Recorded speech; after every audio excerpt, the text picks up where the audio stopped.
My parents called a family meeting to demand I sell my new penthouse because my success was making my brother feel like a failure. They had no idea I already knew their little intervention was a desperate lie. So I set a trap of my own and let them walk right into it. This is where the story truly begins, and you won't want to miss what happens. Make sure you're subscribed to see it through to the end. We're always curious. Where in the world are you all watching from today? Let us know in the comments. The call came on a Tuesday. It was the first Tuesday I had taken off in perhaps my entire adult life. I was sitting on a plush, velvet sofa that had cost more than my first car, sipping tea and watching the 10 a.m. sunlight flood the marble floor of my new penthouse. My body ached. Not from the move, I'd hired movers for that, but from a bone-deep exhaustion that felt like a low-grade fever. For the past 6 years, 80-hour work week hadn't been an exaggeration. It had been my baseline. It was how I'd paid for every textbook, every instant noodle dinner, and every credit hour of my computer science degree. It was how I'd graduated with honors, landed a dream job at a top tech firm, and, at 27, signed the papers on a downtown property that made my realtor's eyes water. I was, for the first time, deeply and profoundly, still. The silence of the apartment was my trophy. Then my phone buzzed, vibrating aggressively on the glass coffee table. It was my mother, Martha. I smiled, tapping accept and putting it on speaker. I assumed it was the call to gush over the photos I'd sent.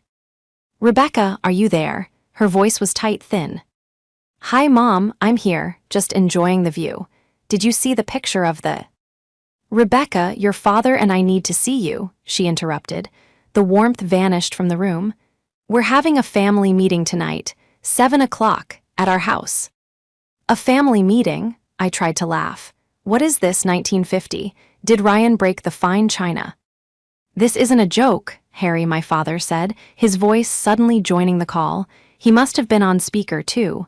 "This is serious. It's about your brother, it's about this apartment." My stomach hollowed out. What about my apartment? I just moved in. "That's the problem," my mother snapped. You're too much, Rebecca. You're flaunting it, you're hurting him." "Hurting him? Hurting Ryan? I bought a home. How does that hurt anyone?" There was a muffled sound, like my mother covering the receiver to hiss at my father.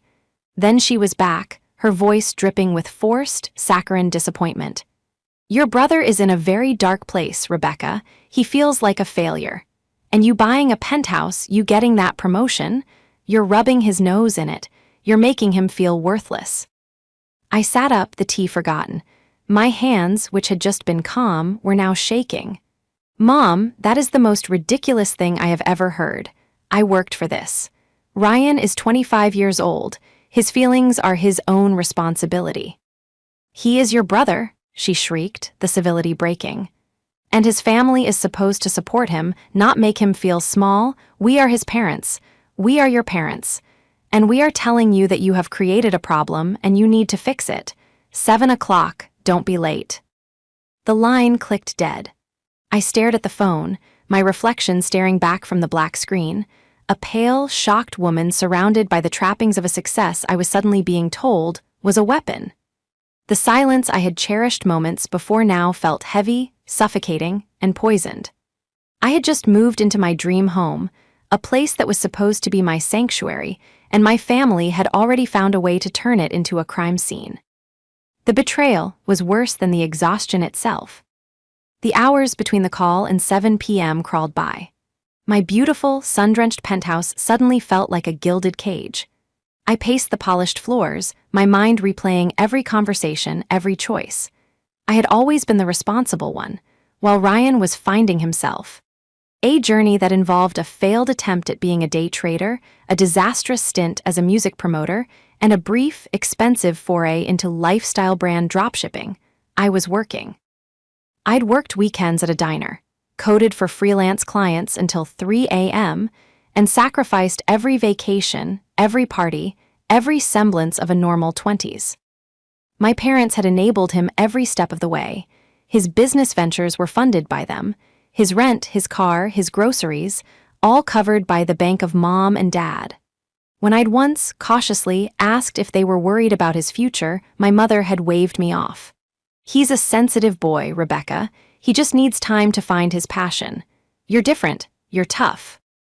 Tough was just another word for ignored. I changed out of my lounge clothes and into what I called my armor. A sharp, black blazer, dark jeans, and my hair led back into a severe, professional ponytail. If they wanted to treat this like a boardroom negotiation, I would dress the part. When I arrived at their house, the small, suburban tract home I'd grown up in, the tension was so thick I could smell it, like ozone before a storm. Ryan's beat-up car was in the driveway, naturally. I let myself in.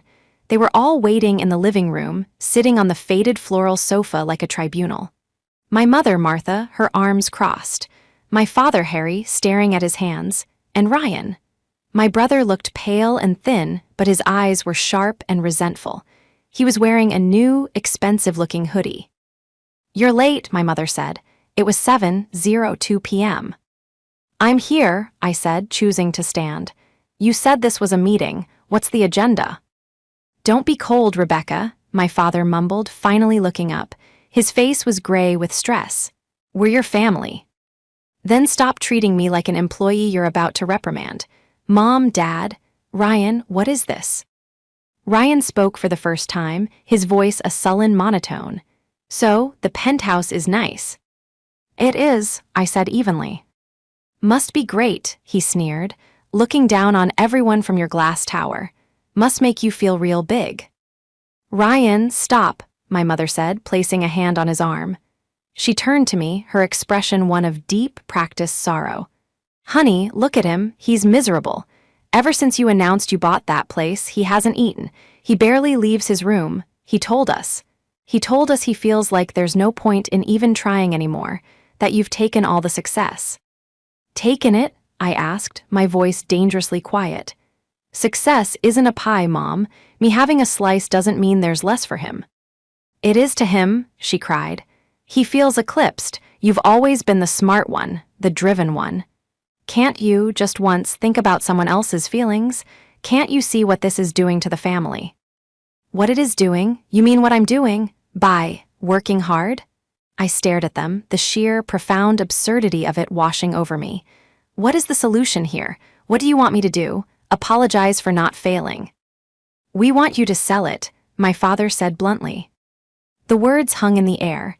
I actually, truly thought I had misheard him. "You want me to what?" "Sell the apartment," my mother said, her voice firm now. "It's too much. It's a symbol of division. It's not healthy for Ryan. Sell it, get something more modest. Maybe a small condo out in the suburbs. Use the rest of the money, too, to help your brother. Help him get on his feet.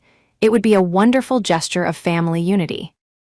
I looked from my mother's earnest, demanding face to my father's weak, pleading one. I looked at Ryan, who was now staring at me with a greedy, hopeful glint in his eyes. They had rehearsed this.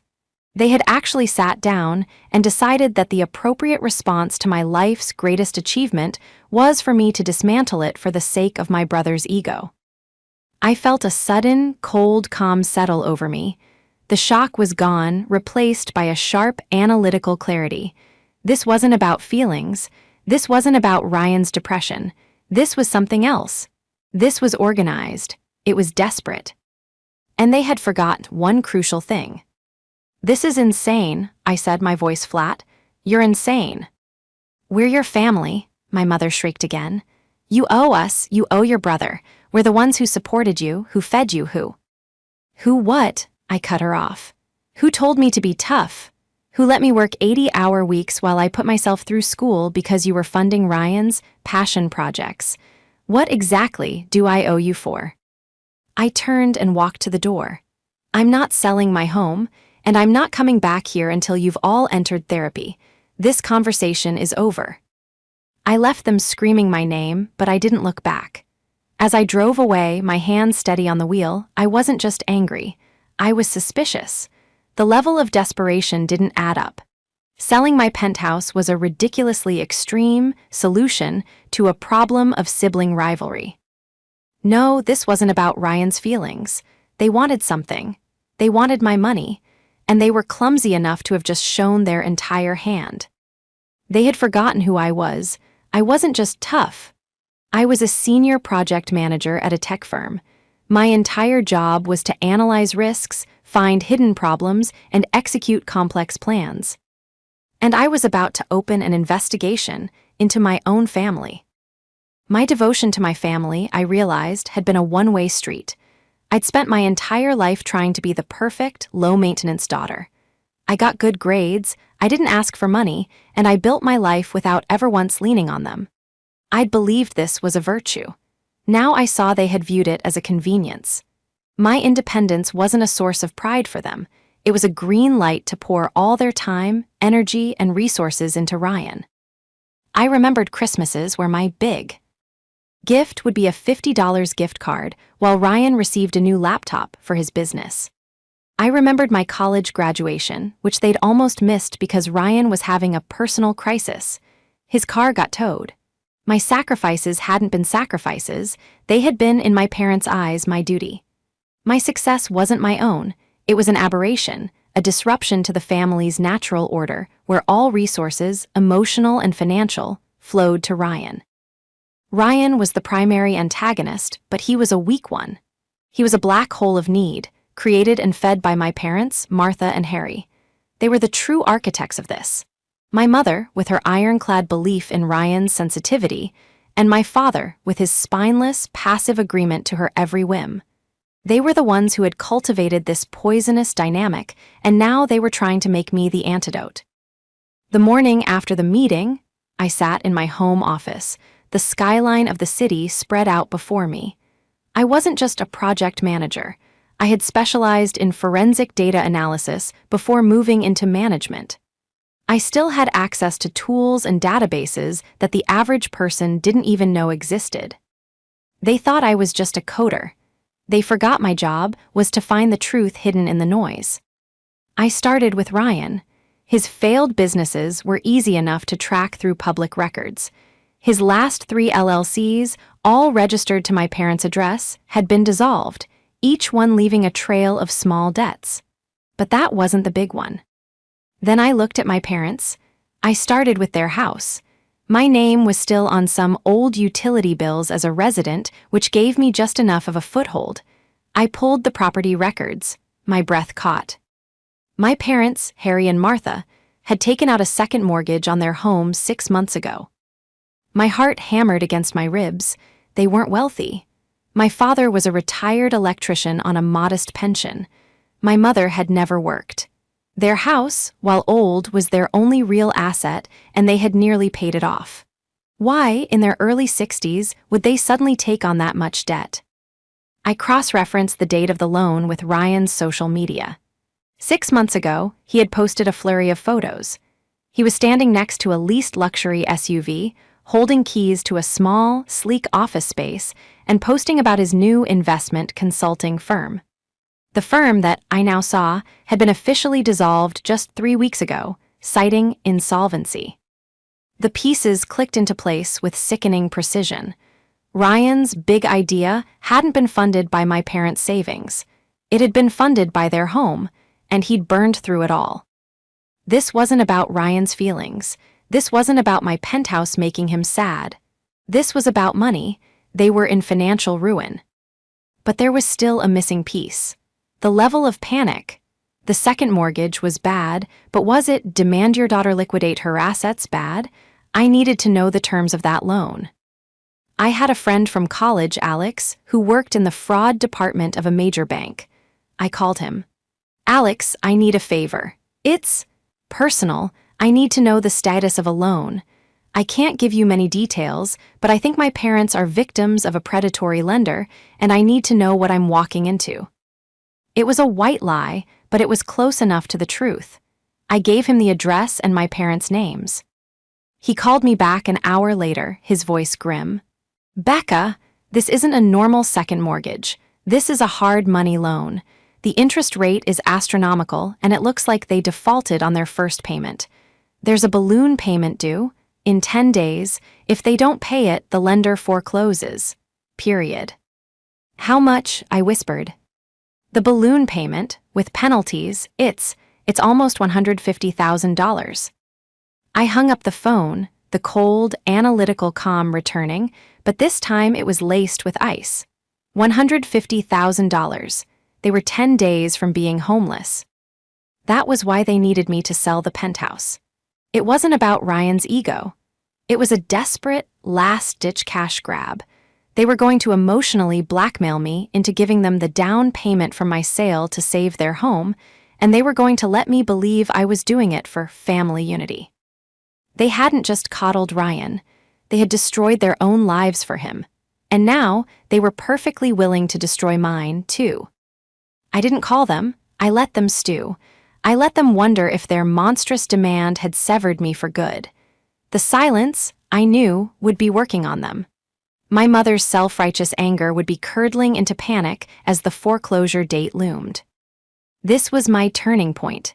The hurt and betrayal I'd felt in their living room was now forged into a cold, hard resolve. I was no longer the passive victim, the tough daughter. I was a strategist. My clever trap wasn't just the knowledge I now possessed. It was how I was going to use it. They had come to me with a lie, so I was going to let them build that lie into a mountain. I wasn't going to confront them with the truth. Not yet. I was going to let them think their emotional blackmail was working. I needed one more piece of evidence. I needed to know, for a fact, that Ryan wasn't just a failure, but a con artist. I needed to find out where that $150,000 had really gone. I hired a private investigator. It felt dramatic, but I was treating this like the corporate malfeasance it resembled. I gave the pie, a gruff ex-cop, everything I had on Ryan, his dissolved LLCs, his social media, his leased car. I want to know where the money from this hard money loan went, I said. I don't just want bank statements. I want receipts. I want to know who he was with and what he was buying. While the pie worked, I set the first part of my trap. I texted my mother. I've been thinking about what you said. Her reply was almost instantaneous. Oh, Rebecca, I'm so glad. We were so worried about you. The fake, cloying warmth was back. I'm not agreeing to anything, I wrote, but I am willing to talk, not at your house. I'm having a housewarming party this Saturday, just a small thing. I want you, Dad, and Ryan to come. We can talk about options. A party, she replied, the suspicion evident even over text. I don't know if that's appropriate. It's at my new place. My penthouse, I typed, twisting the knife just a little. I'd like my family to be there. We can have a real, calm discussion. My treat. I was baiting the hook with the very thing they hated. By inviting them into my glass tower, I was forcing them to confront their jealousy head-on. They would come. They were desperate, and they would see this as their chance to corner me, to finally break me down in the very monument of my betrayal. They would see it as their final battlefield. The Pie's report landed in my inbox 2 days later. It was worse than I could have imagined. The $150,000 was gone. It hadn't been invested in a business. There was no office, no software, no employees. Ryan had spent it, all of it, in 6 months. The report was a sickening litany of Ryan's lifestyle brand. $40,000 in cash withdrawals at high-end casinos. $25,000 on the lease for the luxury SUV. $30,000 on designer clothes, watches, and sneakers. $15,000 on dinners, clubs, and bottle service for a crowd of influencer friends. The rest was a blur of high-end travel, electronics, and subscription services. He hadn't failed at a business. He had never even started one. He had taken my parents' entire future, liquidated it, and snorted it, worn it, and driven it. He was a fraud. A common, pathetic thief who had stolen from the 2 people who loved him most. And my parents, they had either known and were lying, or they were so willfully blind they believed his stories. Either way, they were complicit in this. Their demand that I sell my home was an attempt to make me pay for Ryan's 6-month party. I printed the entire report. I put the casino receipts, the photos of his shopping sprees, and the car lease agreement into a neat, manila folder. I placed it in my office, right next to the public foreclosure notice I'd printed for their home. The family meeting they had demanded was over. My housewarming party on Saturday, that was going to be an intervention, but I wasn't the one being cornered. Saturday arrived. The weather was perfect, a clear, bright blue sky that made the city skyline sparkle. My penthouse, which had felt so cold and poisoned after that first call, was now my fortress. I'd set the stage perfectly. I'd had the party catered, champagne on ice, exquisite hors d'oeuvres. I'd invited 2 other guests who my family wouldn't know, my lawyer David and his wife. I'd introduced them simply as my good friends. My family arrived at 6 p.m., an hour before the party was meant to start, just as I'd planned. They stepped out of the private elevator that opened directly into my foyer, and their reactions were immediate and visceral. My father, Harry, just stared, his eyes wide, looking up at the 20-foot ceilings like he was in a cathedral. My mother, Martha, pursed her lips, her eyes darting everywhere, cataloging every expensive finish, her face a mask of bitter resentment. And Ryan looked furious. He saw my home not as something I'd earned, but as something I had taken from him. "This is a lot, Rebecca," my mother said, her voice tight as she clutched her handbag. "It's what I wanted," I said smoothly, taking her coat. "Drink champagne." "We're not here to drink," Ryan snapped, already striding into the main living area. "We're here to talk, to fix the mess you made." "Ryan," my father warned, but his voice was weak. "No, Dad," Ryan whirled on me, his face red and blotchy. "You think this is funny, throwing a party, inviting us up here to laugh at us, to show us how much better you are." "I invited you here to talk, just like I said," I replied calmly. I glanced at my lawyer David, who was standing by the window, sipping water and observing. "Mom, Dad, Ryan, you're right, we need to talk about the problem. You said my success is hurting Ryan. You said I should sell this place for family unity." "We did," my mother said, lifting her chin, sensing a crack in my resolve. "I'm so glad you're finally seeing reason, honey. It's the right thing to do. It would mean so much to your brother. It would give him a fresh start." "A fresh start," I repeated, letting the words hang in the air. "I see. And how would selling my home give Ryan a fresh start exactly? What's the plan? I sell, give him the money, and he, tries another business." "He needs capital," my mother insisted. He had some bad luck, the market, "The market," I said, my voice losing its warmth. "Is that what he told you? The market for what? Casinos? Designer watches?" Ryan's face went white, my mother's eyes flickered. I don't know what you mean." "Oh, I think you do." I walked over to my office, picked up the manila folder and walked back. I tossed it onto the marble coffee table.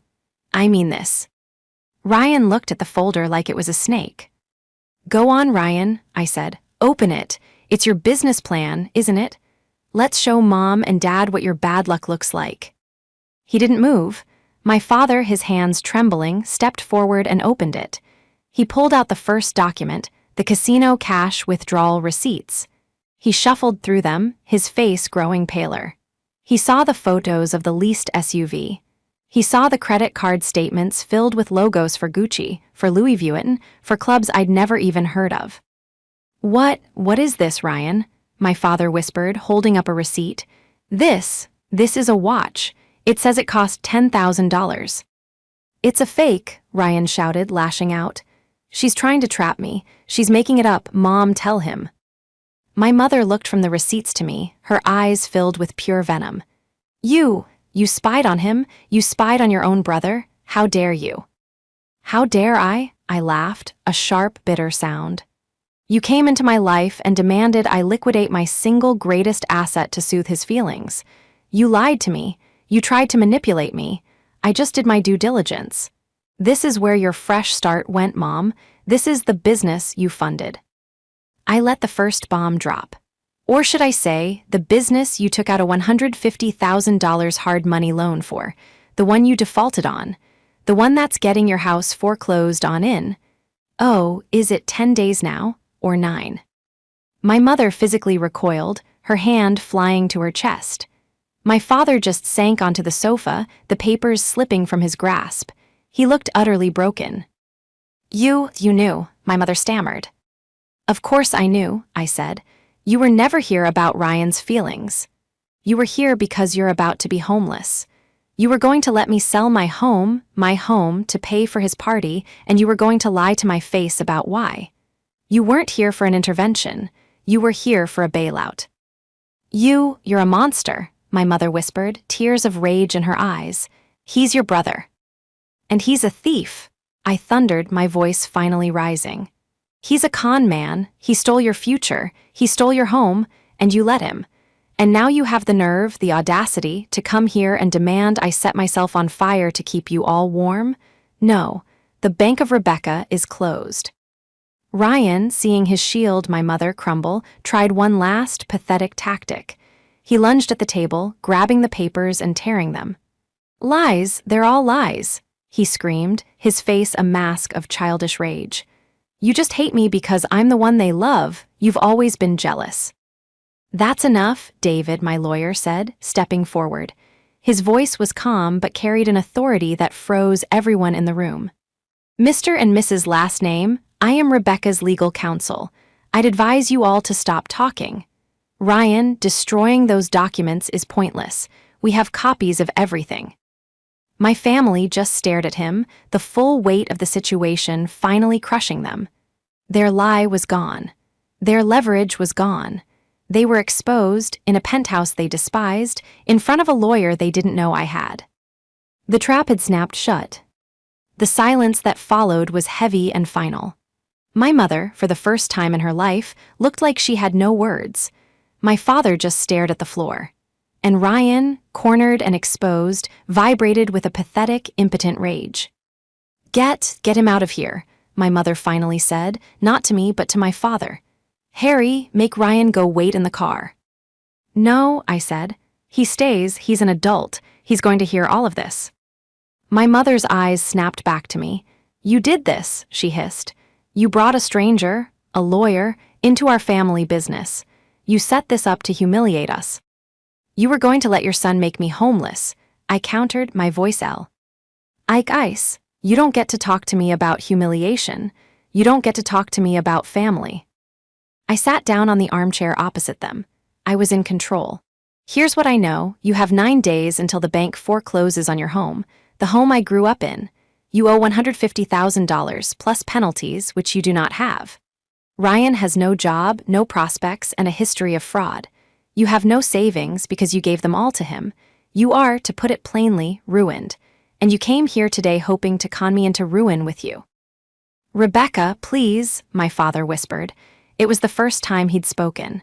She's your mother, he's your brother, we made a mistake. We were scared, we didn't know. We didn't know he'd spend it all like that. He told us it was market volatility. He told us he just needed a little more to turn it all around. He lied, Dad, I said, my voice softening just a fraction. He has been lying to you for years, and you've been lying to yourselves. You chose to believe him because it was easier than admitting your sensitive boy is a 25-year-old predator. Ryan, who had been sulking by the window, finally broke. She's turning you against me. Mom, Dad, she's trying to poison you. I am going to turn it around. I have a new plan, a crypto venture. It's a sure thing. I just need a little more liquidity. This final, desperate lie was so transparently pathetic that even my mother flinched. She looked at her son, really looked at him, and the last veil of her delusion seemed to tear. She saw him for what he was, a hollow, desperate shell, repeating the same tired script. Shut up, Ryan, she said, her voice flat and dead. Just shut up. That one sentence, more than anything else, broke him. His face crumpled.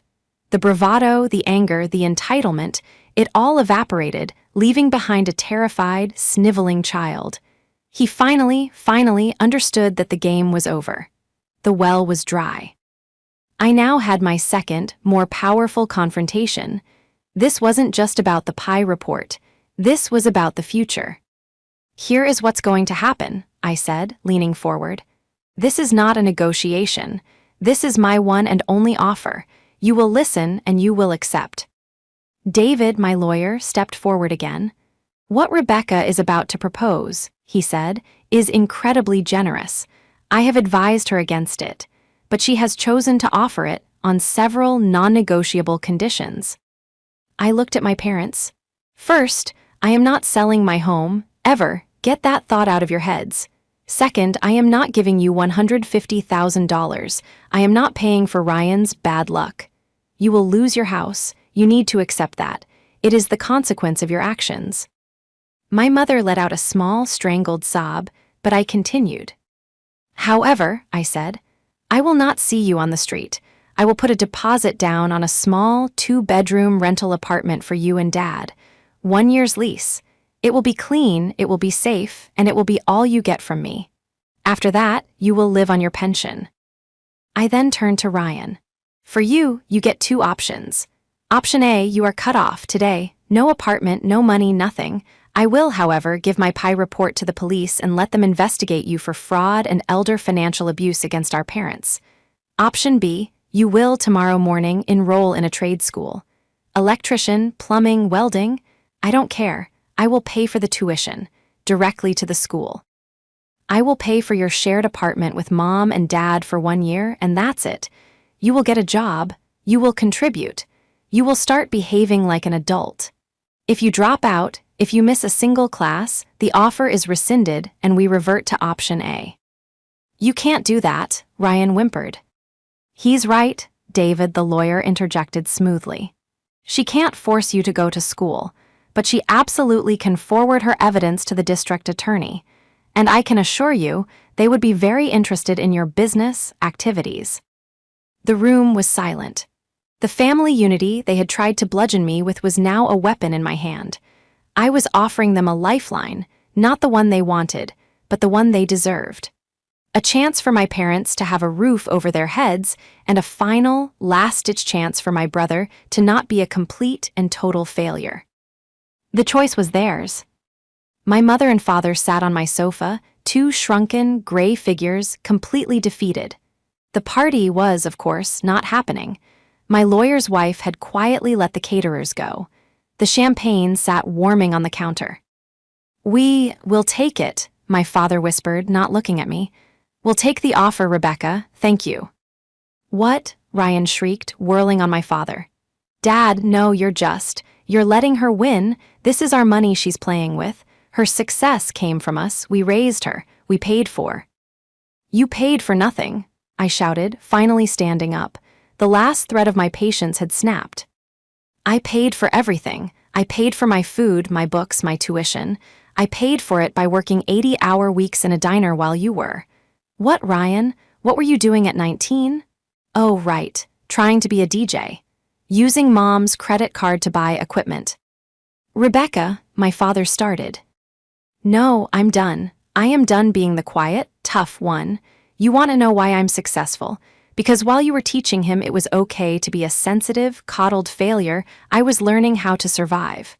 While you were bailing him out, I was building a life. I didn't take success from anyone. I earned it, and you are not taking it from me. I pointed to the door. This is the final meeting. You will take the deal, or you will get out of my home, and if you get out, you will never, ever speak to me again. David will be in touch tomorrow with the lease for the apartment and the enrollment forms for the trade school. Decide. Now. This was the showdown. Not the one they had planned, full of tears and emotional manipulation, but a real one. A cold, hard financial and legal reckoning. My mother, Martha, looked at Ryan. Her face was a ruin of conflicting emotions. I could see the decades of love and enablement warring with the fresh, raw, agonizing betrayal.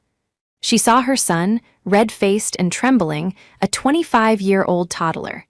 And she saw me, standing tall in a home I had built, holding all the cards. She made her choice. Harry, she said, her voice hollow, take Ryan to the car. Mom, Ryan's voice cracked. Mom, no, you're choosing her. She's offering us a roof, Ryan, my father said, his voice thick with shame. She's offering you a future. What are you offering us? More lies, more debt. This was it, the final, triumphant moment. It wasn't just me breaking free. It was my parents, finally, agonizingly, breaking free from him. The spell was broken. The dynamic that had ruled our family for 25 years had just been shattered. Ryan stared at them, his mouth open. The realization that his two primary enablers, his human shields, were gone, it destroyed him. He didn't yell, he didn't scream, he just deflated. The anger, the entitlement, all of it drained away, leaving a vacant, lost young man. "Fine," he muttered, brushing past my father and heading for the elevator. "Whatever, I don't care." But he did. I had won. He had lost, and for the first time he had lost completely. My parents stood. My father wouldn't meet my eyes. We'll wait for the call from your lawyer," he said.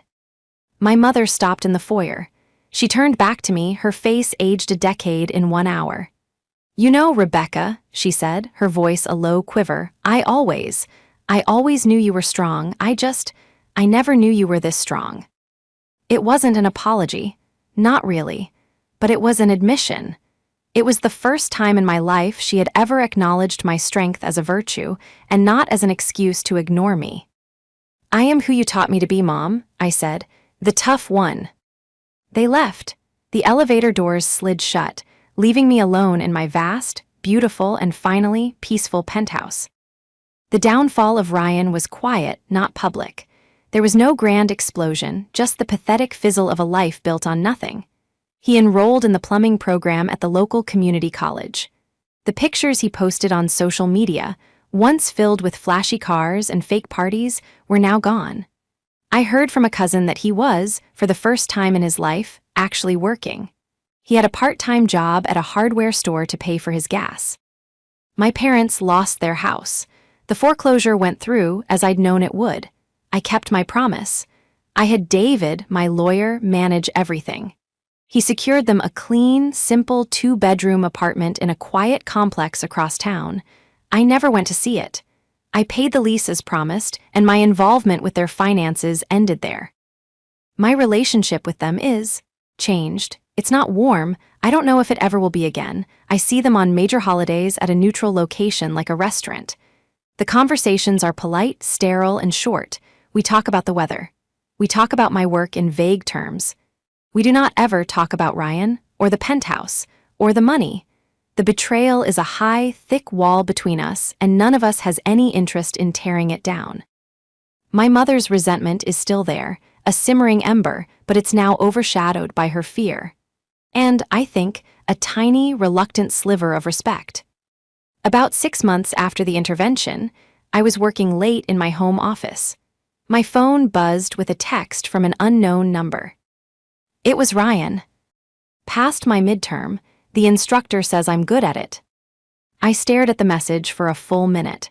It was the first time he had ever contacted me to share a piece of good news that wasn't a lie.